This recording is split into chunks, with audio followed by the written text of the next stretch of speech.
Alors, broken, le mot anglais est plus proche d'ailleurs de casser que crack.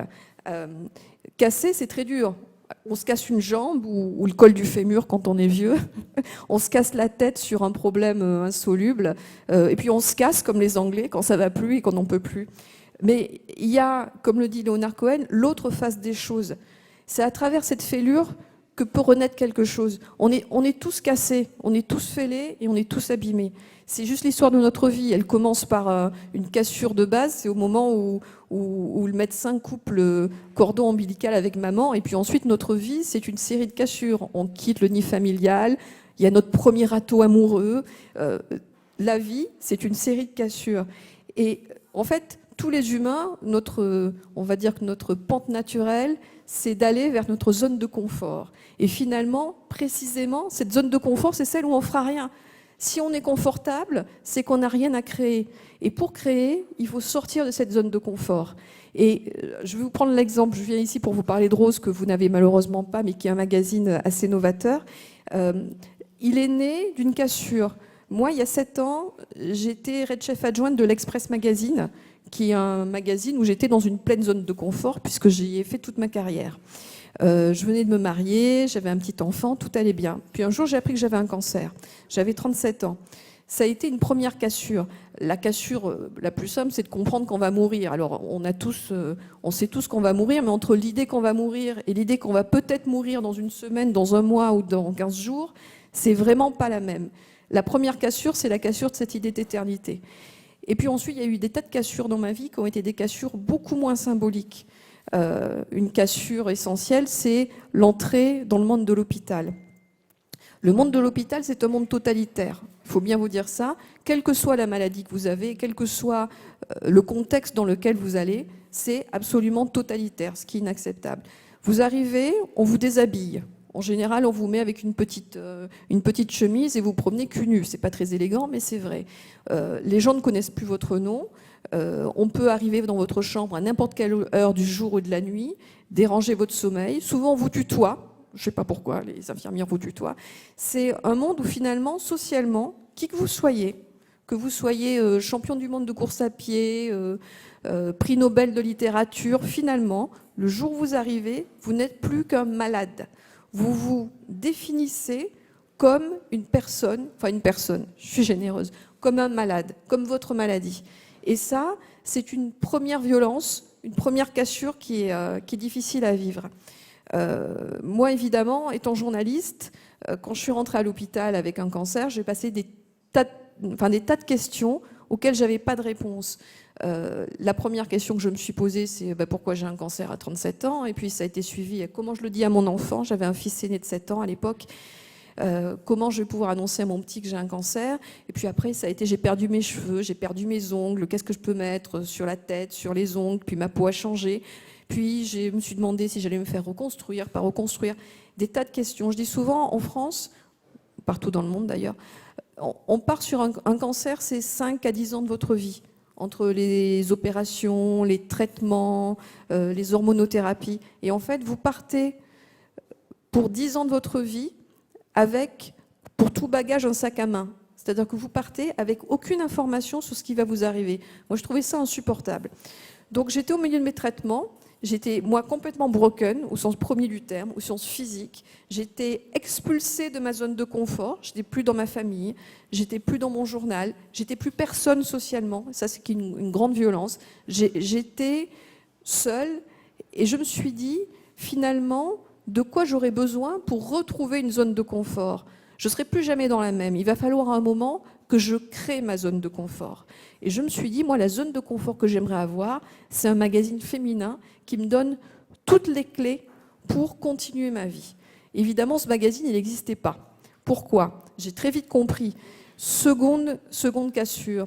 Je sors de l'hôpital avec la boule à zéro et je me dis, un journal féminin avec de l'info qui me permettrait de savoir tout sur ma maladie, de trouver des copines, de savoir comment gérer ma vie sexuelle avec un sein en moins, savoir ce que je dois dire à mon employeur, savoir si je peux faire du sport, savoir ce que je peux manger. Voilà. Tout ça, ça n'existe pas. Je vais essayer de le créer. Alors, j'ai fait le tour des groupes de presse pour lesquels j'avais créé des titres auparavant, parce que c'était mon métier de créer des titres. Là, j'ai compris quelque chose qui m'avait pas traversé l'esprit auparavant, parce que j'étais dans ma zone de confort, c'est que les titres de presse aujourd'hui en France, ils sont créés non pas selon un besoin, mais selon ce que les marketeurs imaginent qui est le besoin des gens. Je m'explique. Aujourd'hui, un féminin se crée pour, on va dire, des CSP+, urbaines de plus de 40 ans. On ne vous demande pas ce que vous avez besoin de lire. On se dit, qu'est-ce qu'on a besoin de leur vendre ? Et quand on part du principe qu'on a besoin de vendre tel parfum ou tel rouge à lèvres ou tel sac, on se dit qui a les moyens de payer ça. Et donc on décide d'un journal en fonction de qui va payer. Plus personne ne se pose le problème de se dire mais qu'a envie de lire ces femmes ou qu'a envie de lire cette population. Donc quand je suis arrivée dans les groupes de presse en leur expliquant que j'avais envie de faire un féminin gratuit haut de gamme, déjà ça n'existait pas. Alors aujourd'hui il y a Stylist qui mais avant, il y a 5 ans, Stylist n'existait pas. Un féminin gratuit haut de gamme, c'était une oxymore, c'était pas possible. C'était des mots qui n'allaient pas ensemble. Le gratuit ne peut pas être haut de gamme. Le féminin gratuit haut de gamme, il y a 3 mots qui vont pas ensemble. Ensuite, je voulais faire un féminin autour du cancer. Pourquoi ? Je voulais pas faire un Cancer Magazine. Ça, moi, je me prends comme Madame Michu, je l'aurais jamais lu. Parce que le cancer, quand vous êtes malade, c'est matin, midi et soir. Donc si en plus vous avez Cancer Magazine, vous ne le lisez pas. Il fallait que ça soit un journal qui soit un journal plaisant. Parce que quand vous êtes malade de cancer et d'autres maladies de toute façon, la vie est tellement peu plaisante qu'il n'est pas pensable que vous preniez, avec votre libre arbitre, quelque chose qui vous parle d'une réalité qui ne vous plaît pas. Donc je m'étais dit, il faut que tout ça, toutes ces informations, elles soient intégré avec un contrat de lecture qui soit un contrat de féminin haut de gamme, ce qui est complètement martien. Alors j'ai fait le tour des groupes de presse. Alors par charité chrétienne, je ne dirai pas qui je suis allée voir, mais en gros tout le monde. Et là, les gens m'ont regardé comme si j'avais vraiment fumé la moquette, en disant mais enfin, on ne parle pas de cancer. Le cancer ne vend pas. C'est pas grave, je voulais faire un gratuit, donc il s'agit c'est pas de le vendre. Mais le cancer ne vend pas, cancer et féminin, ce sont 2 mots qui vont pas, cancer et féminin et gratuit, ça va pas. C'est quelque chose qui n'a jamais été fait. Alors moi, j'ai fait un pas de côté, comme on m'avait appris quand j'étais à l'école de journalisme, et je me suis dit, oui, mais finalement, juste la chose, le juge de paix dans cette histoire, c'est le besoin. J'ai mesuré que ce besoin existe. J'ai eu envie d'avoir un féminin haut de gamme avec de belles photos qui me parle de ma maladie, qui me parle non pas de ma maladie, d'ailleurs je dis une bêtise parce que le sujet de rose, c'est pas du tout le cancer. Le sujet de rose, c'est les femmes. C'est les femmes qui sont malades de cancer et qui traversent ça. Mais le cancer est un objet, pas une seconde le sujet dans cette histoire. Donc on s'est dit, personne ne va vouloir de notre histoire. Bon, mais on va le faire nous-mêmes, hein, voilà. Donc on a fait du homemade. Alors le numéro 1 de Rose a été fait dans mon salon. Mon mari était ravi. On était 4 nanas. La sœur de Maryse, qui était notre première DA et qui est décédée depuis, est là. Et on était 4 nanas dans le salon. Et on a commencé à faire ce magazine qui n'existait pas. Et qu'on a décidé parce qu'on pensait, oh, il arrive, c'est pas vrai. Alors ça, c'est ma copine Fabienne. C'est le dernier. Merci Fabienne. Voilà, c'est le 10e que vous avez. Donc là, j'en suis au début. Merci Fabienne. J'en suis au début, mais je vous parlais du numéro 1, mais ça c'est le numéro 10, donc vous allez comprendre qu'il y en a eu 10 après. Donc le numéro 1, hop, voilà le numéro 1. Je vais vous parler un peu de la genèse de ce numéro 1. Nous sommes donc partis à 4 copines pour faire un journal qui sort à 200 000 exemplaires. 200 000 exemplaires, c'est autant que Le Monde. Voilà, gratuit. Avec 0 € de subvention. Alors ça, c'est quand même une constante. 5 ans après, nous avons toujours 0 € de subvention publique pour un magazine que nous distribuons gratuitement à 200 000 exemplaires dans tous les hôpitaux de France. Ce qui est quand même un exploit à chaque fois. Et à chaque fois, c'est un petit miracle parce que à chaque fois, on recommence à 0, tout simplement, pour trouver les fonds. Ce journal-là, quand on a décidé de le distribuer dans les hôpitaux, on a eu beaucoup de chance parce qu'on connaissait bien Josy Refers, qui est mort aussi depuis, et qui était le directeur des centres unicancer, c'est-à-dire les hôpitaux en France qui font que de la cancérologie, qui nous les a distribués. Et on s'est dit, on va faire quelque chose qui va redonner la pêche aux femmes. Alors, on nous a beaucoup reproché de glamouriser le cancer. On ne glamourise pas le cancer, on glamourise les lectrices. Pourquoi ? Parce que quand vous êtes malade, votre vie quotidienne est affreusement moche. Déjà, vous êtes moche, ça commence bien. Le matin, vous voyez dans le miroir et c'est pas joli ce que vous voyez. Vous allez à l'hôpital où c'est quand même très moche. Vous mangez mal, vous êtes trop fatigué pour sortir, vous voyez plus vos amis, c'est pas fastoche. Et on s'est dit, on va essayer. Un féminin, c'est le miroir qu'on tend à nos lectrices. Et on s'est dit, on va les aider à renarcissiser, excusez-moi du néologisme, à renarcissiser leur vie, en leur disant, c'est pas parce que vous êtes malade que vous valez rien, c'est pas parce que vous êtes malade qu'on doit vous donner de la daube, ou des journaux mal faits, ou un journal imprimé sur du PQ. On va vous donner un vrai journal de type Marie-Claire, parce que vous le valez bien, comme dirait la pub, mais surtout parce que c'est pas parce que vous ne valez plus rien. Vous valez ça. Alors évidemment, quand dans le monde des associations, où quand même c'est un peu tout le monde qui tend sa sébille en disant donnez-nous des sous, s'il vous plaît, pas de sous, pas de sous. Bon, on fait vraiment figure de tâche. C'est-à-dire qu'on donne un journal qui est un vrai journal haut de gamme. Le grammage du papier, c'est le même que Vogue. Je vous laisse imaginer ce que ça nous coûte à chaque fois. Mais je préfère sortir un journal qui me demande 2 fois par an que les femmes gardent, et les femmes le gardent, vraiment, chez elles, que sortir un truc qui va être jeté. Parce que ce journal, c'est du papier. Et contrairement à enfin vous êtes tous très jeunes, donc vous avez l'habitude de voir ça sur Internet, mais il n'y a pas que le papier, il n'y a pas que l'Internet dans la vie, il y a aussi la presse, c'est un produit très spécial, c'est un objet. Et les femmes le prennent comme ça, comme un vecteur d'information, qui pourrait tout à fait être sur le net et qu'il y est d'ailleurs, mais aussi comme un objet qu'elles ont envie de garder, comme un petit cadeau qu'elles prennent et qui leur rappelle qu'elles sont vivantes, et ça c'est important.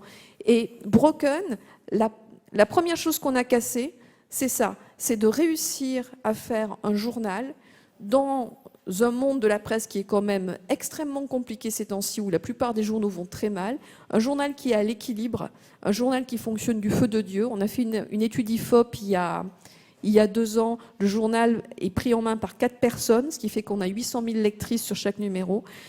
Et elles le gardent.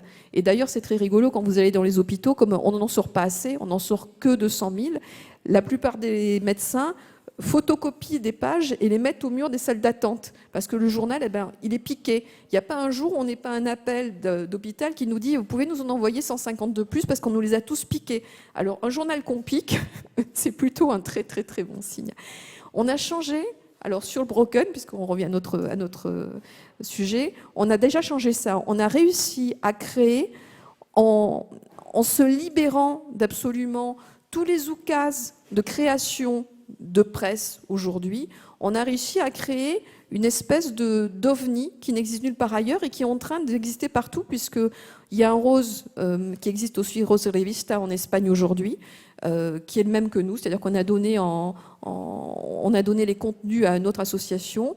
On est en train de travailler une version anglaise et on a des Allemands, des gens des Pays-Bas, des Belges qui nous demandent de développer ce qu'on ne peut pas parce qu'on est une toute petite équipe de 4 personnes. Donc évidemment, c'est déjà compliqué de le faire en France. On ne peut pas aller à l'étranger. Mais en tout cas, il y a un besoin et une demande pour un tel journal. Ce qui montre qu'on peut être un journal communautaire et un journal de qualité aussi, et c'est assez nouveau. Avant nous, journal communautaire de qualité, il y avait Tétu, et puis c'est tout. Les journaux communautaires ne sont pas des journaux de qualité. Donc Tétu, il connaît des jours un peu difficiles là ces temps-ci, mais on est, je crois, dans la presse française, le premier journal communautaire de qualité.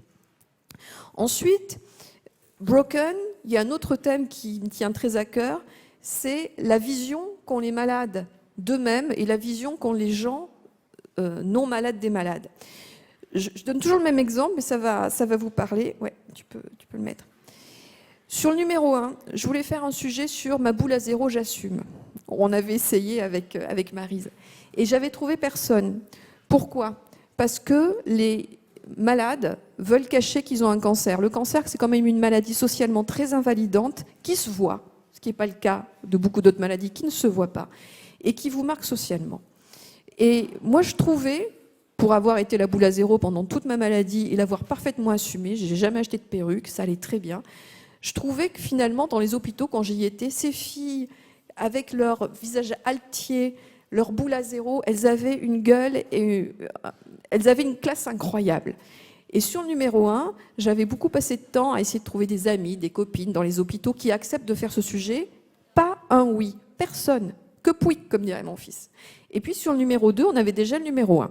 Donc on a refait un petit peu le tour et on a dit aux gens, mais vous ne voudriez pas poser avec votre boule à zéro. C'est Patrick Sfirk, qui est un extraordinaire photographe, qui faisait des photos.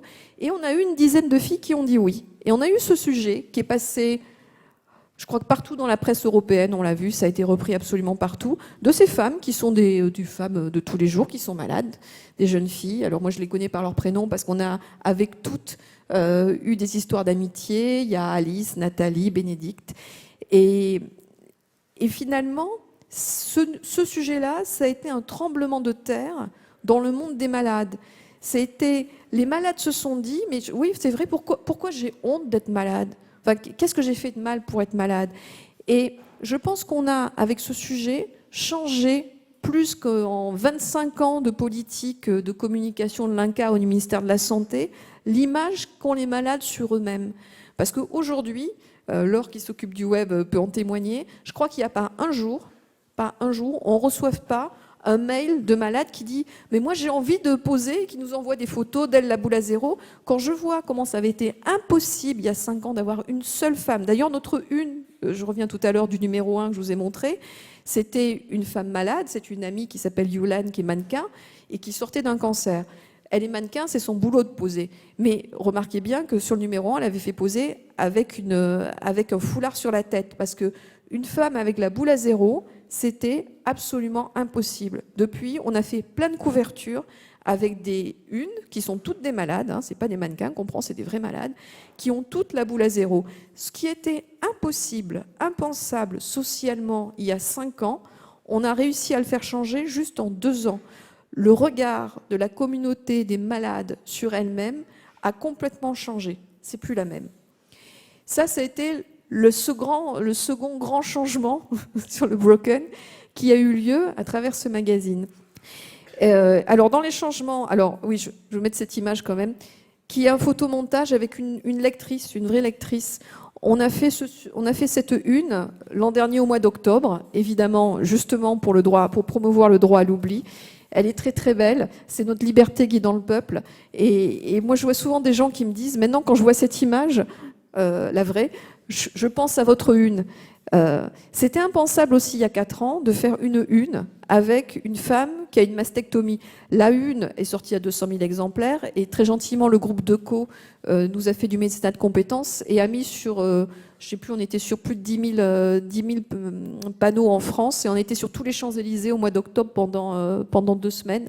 Et les gens s'arrêtaient et prenaient en photo, se disaient « Waouh !» Voilà, c'est la liberté guidant le peuple.